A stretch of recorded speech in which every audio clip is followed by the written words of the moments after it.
signs. We had them on the list, and we didn't realize how many great big ones, the words, and we just bought the little ones, so we had to go all the way home and get them down. And, oh yeah, we're kind of rationing things.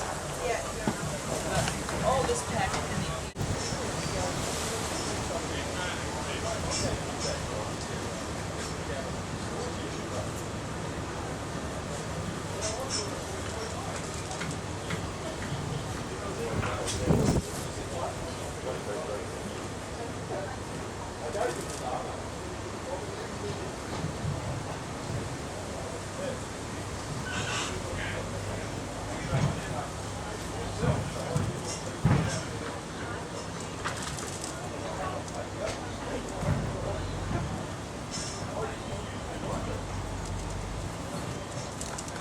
Hi, it's Jeremy from Global Gypsies. We run self-drive, four-wheel drive, tag-along tours to the outback. We get a lot of questions about the canning stock route. So we have now put together a short presentation on planning for the canning. This is an interview with Ernie Dingo, recorded at the Perth four-wheel drive and adventure show. I hope you enjoy it. How you going, Jeremy? Excellent, thank you, Ernie. This is Jeremy Perchin. He's going to tell you a little bit about the Global Gypsies. And Global Gypsies, where do you get such a name as Global Gypsies? You find that interesting, do you, I find Ernie? it, yeah. Yes, hopefully You're not bloody Romanian, are you? No, definitely not Romanian. You might pick up a little bit of an accent here and there, still kind of hanging around, but I originally come from the other continent. The other continent? The African continent. Oh, well, this is an island. You can come from any continent. This is only an island here, mate. Back in the 90s, I was travelling around Africa with my partner Jan, and because we were travelling around on our own, folks that we met up with in different campgrounds started calling us the Gypsies. Oh, okay.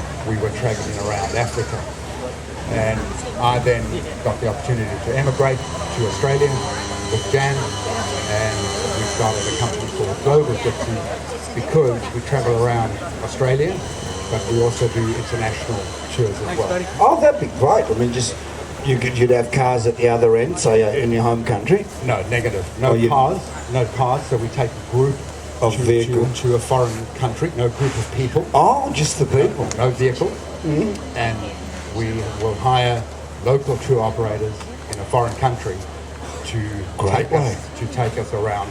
It's too hard getting our own vehicles over there. Too costly. Takes too long. Too much complication. And we've done trips to places like China, South America, to have a tag along through the capital city of Lima or Shanghai. That caused a bit of breathing problems in both of those cities. I don't think that's the right way to go with the tag along. But well, say you did breathing problems in Lima. Well, totally different to your breathing problems in Shanghai. Very much so. Yes.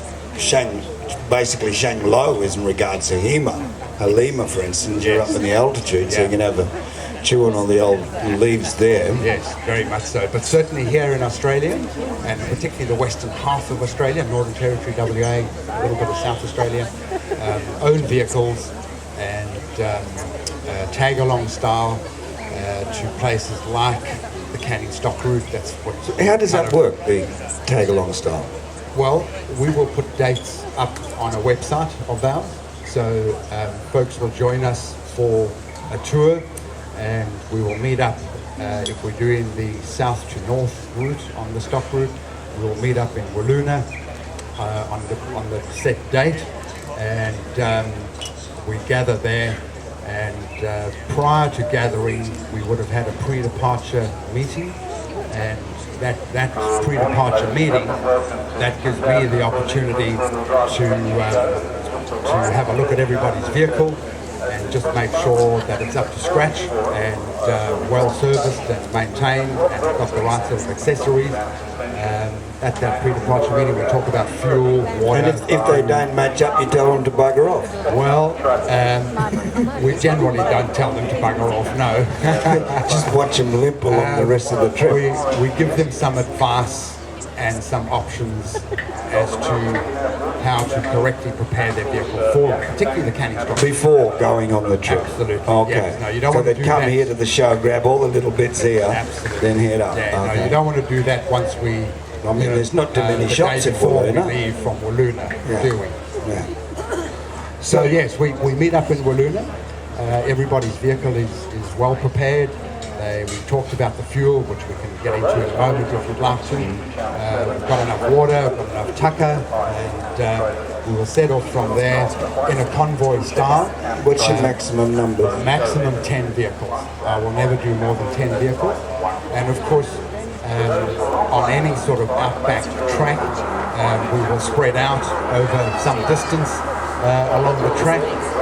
We're all in touch with a two-way UHF radio, and I will give the convoy information and advice and tell them what's going on up ahead, and that gets relayed down through the convoy, and we travel leisurely, if I can put it that way. We don't do bat out of hell. Don't imagine gypsies being bloody bat out of hell. I can imagine that. So it's a very leisurely pace, and where possible, if it's all gone according to plan for the day, we try and get into our campsite around about sort of early afternoon, 3 o'clock. I like to be in my campsite, and in fact on some days we'll be in our campsite at lunchtime, particularly the more interesting places on the Canning Stock Route and other trips. We're in by lunchtime, we'll have a lunch, and then in the afternoon very often there's a walk that we can do, places to go and visit and check out and have a look at, and it's a really leisurely pace. Just to give you an example, the Canning Stock Route that we run is 21 days, so 3 weeks from Wolluna all the way up to Halls Creek. So that gives you an indication that it's a nice leisurely pace, very relaxed. We don't want to rush anybody or put anybody out of their comfort zone. And of course the other part of it is talking about vehicles. The southern part of the Canning Stock Route is relatively easy from a sand dune point of view. It's kind of hard station kind of country, and gradually you get into the more sandy kind of areas on the stock route. So this fear of driving up over sand dunes and getting tire pressures right and the gearing and the speed and all that sort of thing, that kind of happens on a gradual day-to-day basis as the sand dunes get bigger and bigger and bigger. It's your country, you kind of know that area well, and you know exactly what I'm talking about. Last thing I want to see is bloody vehicles going past. No, so is it popular? Absolutely.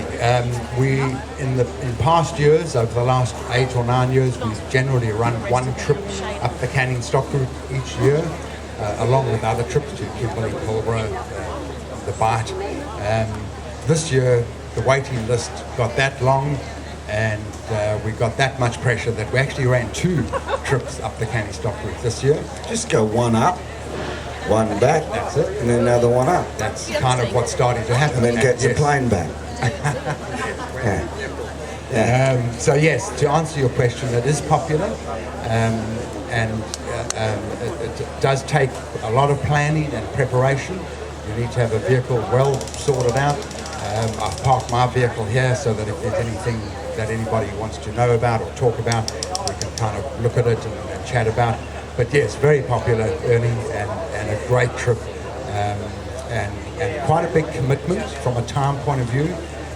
It's kind of a day and a half to get to Wolluna. So your day and a half from here to Wolluna anyway. Yes. So if you're going to do the stock route in 3 weeks, what's about your mileage average? In the driving time. In the southern part, we're probably doing 100 k's a day, nice and slowly. In the southern part.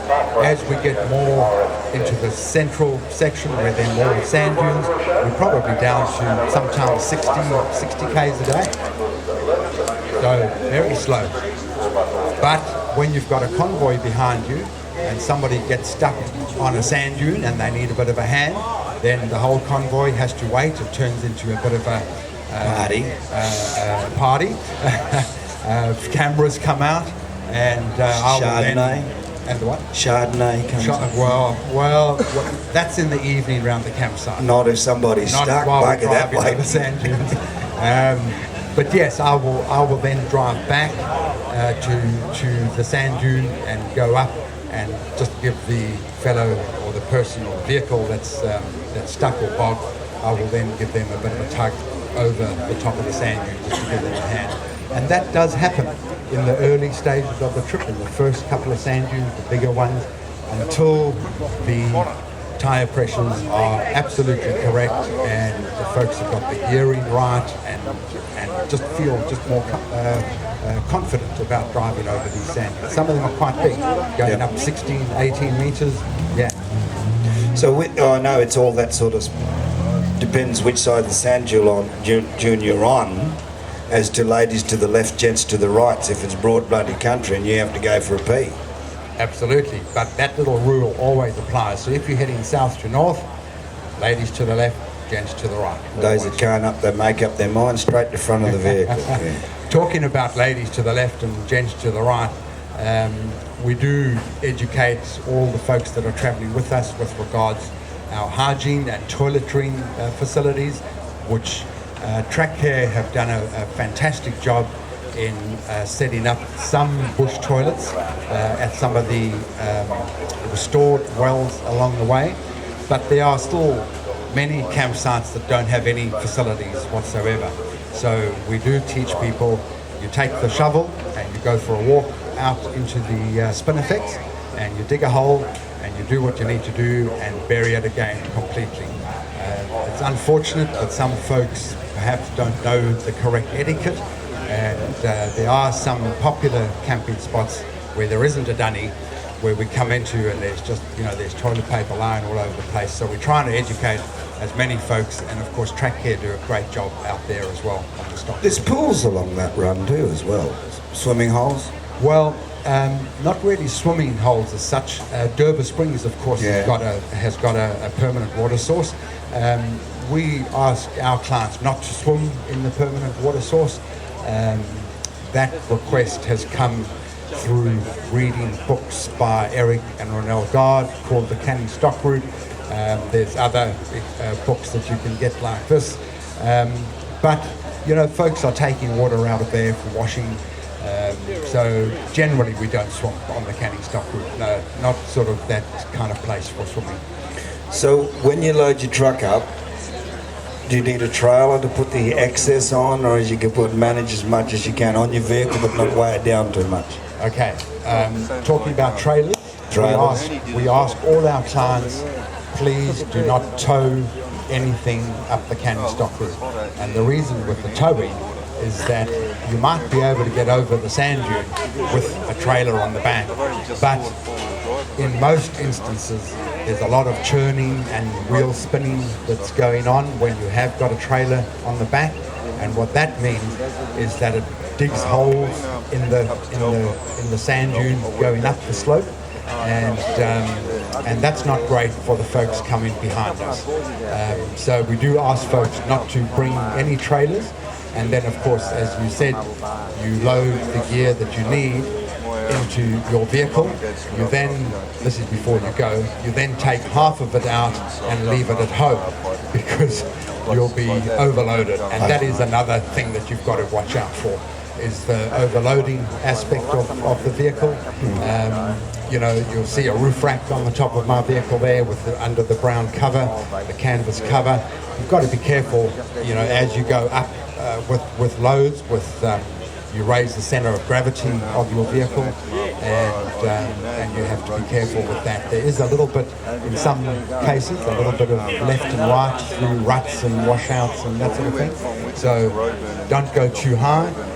put bulky, like a swag or tents, bulky but relatively light items up on the top. Put your heavy stuff down in the vehicle as low as possible, of course. Fuel is a big issue. The most popular way of refueling is to go to the Kunawaragi Aboriginal community at well 33, and fuel is out the bowser, and that's really good. It's kept underground in underground storage tanks, so there's less chance of contamination, and the distance from Waluna up to Kunawaragi, well 33, I tell my clients work on about 1,100 kilometres. You need to travel with no fuel approximately 1,100 kilometres. With my vehicle, when I get to Kunawaragi, I generally fill it up again to the region of around 220, 230 litres. So that's an average of what most folks will need to carry from Waluna. And that's about 1,000 k's anyway.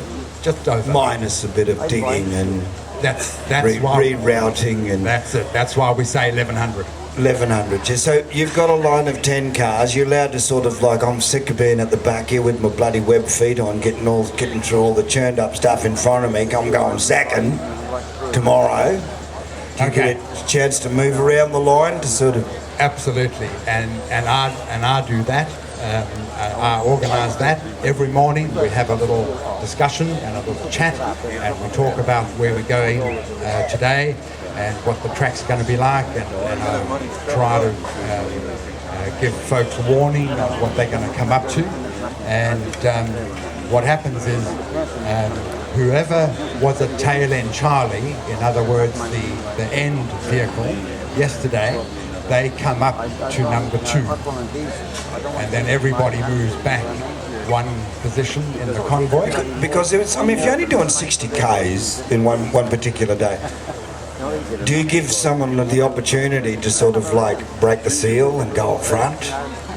No, I'm in the front. Oh, come on, let him have a bit of a digging, searching around in the bloody sand himself. It's not really four-wheel driving if you're not bloody braking the first break in the ride. Well, there are several opportunities there for folks to get bogged, and they do. And good on them. That's good, and it's all part of the travel and part of the trip. So no, I'm always out in the front. You spoil sport. But I will have the big June flag up on the top. I will be calling ahead on the two-way radio. Any vehicles heading south. We are now at well 16. We're just taking off with a group of 10 vehicles, so that if anybody's coming down towards us, they start picking up my radio signals a long way before we kind of meet them at the top of the sand dune. How many years have you been doing this canning stock route? The first one that we did was back in 2002. Has it changed much in the last 10 years? Yes, it has. You should have seen it 20 years ago. Well, I would love to have seen it 20 years ago. And go on at 20 years ago compared to how the vehicles are today. And everything's so bloody computerised today. When you were a young fella going out in that area, especially at that start off, you got that rock shales and stuff before you hit the sand, and then that bit of lime, and then you hit the sand. And you think, what the bloody old set of tyres do I need? You need a trailer with a different set of boots on, just to get through a lot of them after time. In fact, that actually is turning into quite an issue that we have to work around and get our heads around. Is all this electronic gear that's in the modern four-wheel drive, push button start. So what actually happens if you get into your vehicle in the morning and you've got the little tag in your pocket and you push the button and nothing happens?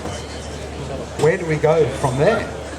And then you open the bonnet and it's got a big V8 twin turbo thingy inside it. You can't push start them anymore, especially you can't push start it. And when you do open the bonnet, it's actually quite difficult to find that V8 engine. It's all covered in plastic, and the vehicles have changed dramatically over I love the years. the old wind down windows.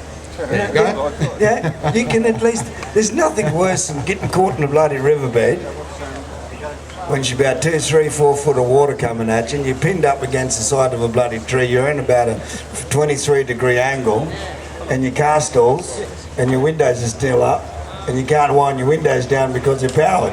Absolutely. So, you know, modern technology is great, and it's really good when it's working well. But it's only good in the metropolitan area. If it fails in a really remote area, like on the stock route or other places that we go, it's an issue that we're working with and around and trying to get our heads around and trying to understand all this new technology that's coming out. And yes, that is an issue for us. Yeah. So when's the best time to go?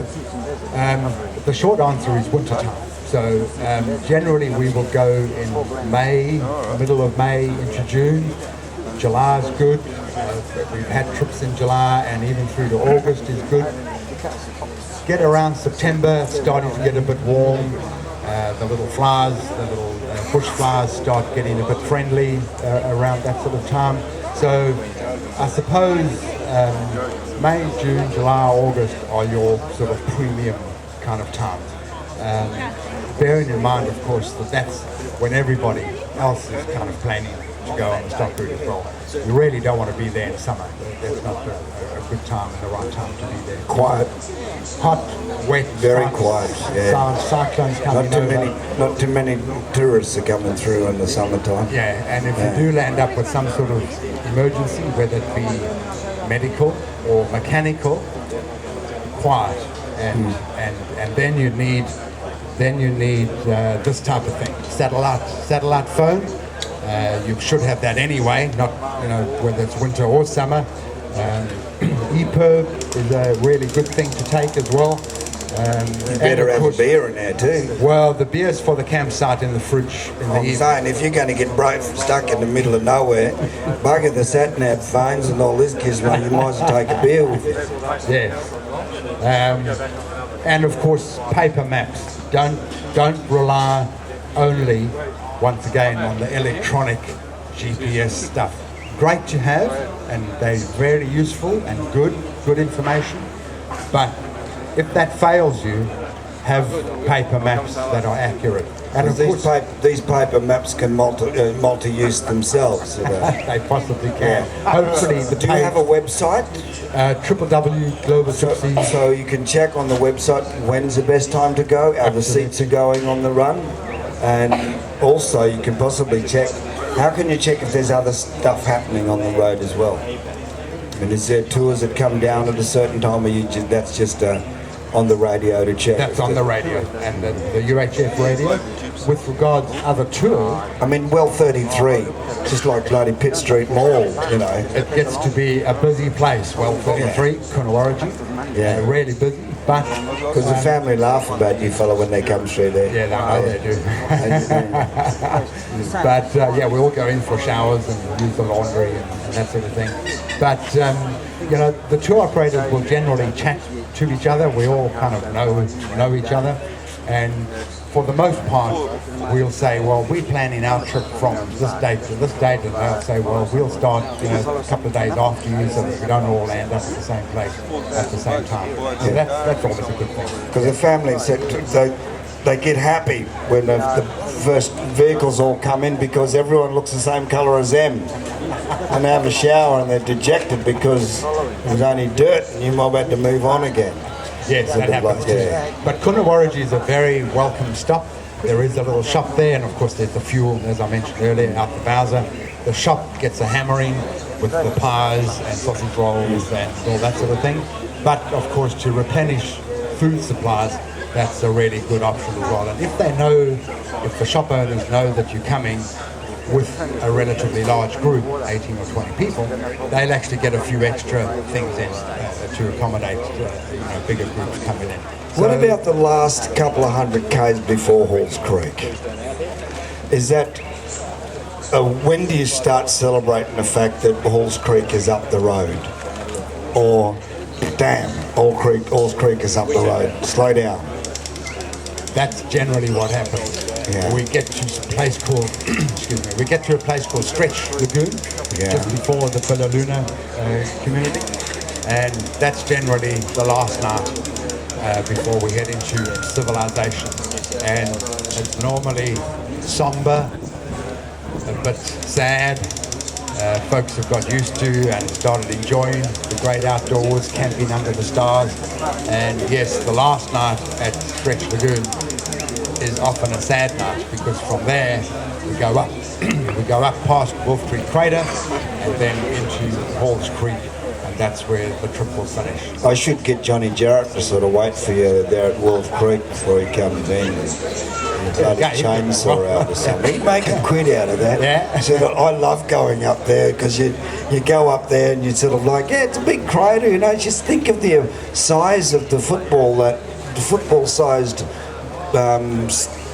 meteor that made that wonderful big crater, and you sit down and have a look what nature has done and how it's changed over these thousands or millions of years, and you look around this, and then you look back and you see tourists pull up. Absolutely. And they're sort of like international lots too, because they know about the thing, and you just think, geez, I wish I had a mate in Spotlight on the other side of the ridge over here. I'll just get into That's a very popular camping spot now. But the thing is, a lot of international tourists just got to go and see Wolf Creek. Absolutely. That's And I think Johnny Jarrett's up there at bloody Noosa. Yep. I should get him a job. With John, what you doing next weekend? We get a whole bunch of grey nomads coming through, mate. Get the spotty out and we'll start cranking up some stuff here. Ernie, we're probably getting close to get close. I saw a mate walking around here at the moment. I'm going to have a quick yarn with him as well. We do have a little prize for somebody in our audience today. Oh, bugger 'em, I'll have it. And we're giving away, folks, Global Gypsies are giving away a recreational four-wheel drive training day for you. So my partner Jan here has got a certificate.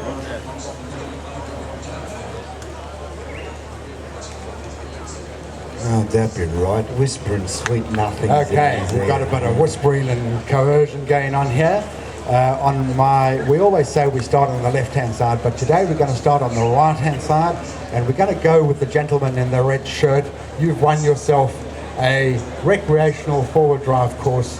Thank you very much for... He's only got a bloody little Mitsubishi Mini Minor he's got. And just imagine him on the bloody four-wheel drive in your little Mini Coupe. Thank you for listening, folks. I hope you found it interesting. And there is a little handout here, a little flyer on information for the canning stock route that we've been talking about, along with other stuff that perhaps Ernie and I couldn't get to. That's our vehicle, obviously well sound written, so if you want to know anything, check the website. I say again? Check the website as well. I mean, these oldies are starting to get used to that computer stuff now. There you go. Become bloody experts. And we have got a stand up near the extreme forward drive track, up in the other corner, stand number 134. You'll find us up there if you'd like to come and chat to us. Ernie? Cheers, mate. Thank you very much. Thank you very much. Excellent. Yeah. Good, at least. He gets appraisal by his, amount of people clap for him, but that's his pay packet. So you're getting $4 tonight, mate, by the looks of these rat chat. You did, didn't you? Good on you. Where you actually notice a lot of people are printing out the things that are happening on stage, and it's totally different. We're meant to RFP is that we got on the 5th of May to 10:30, and Emma George will be with us at 10:45. I'll leave you with Emma. Right.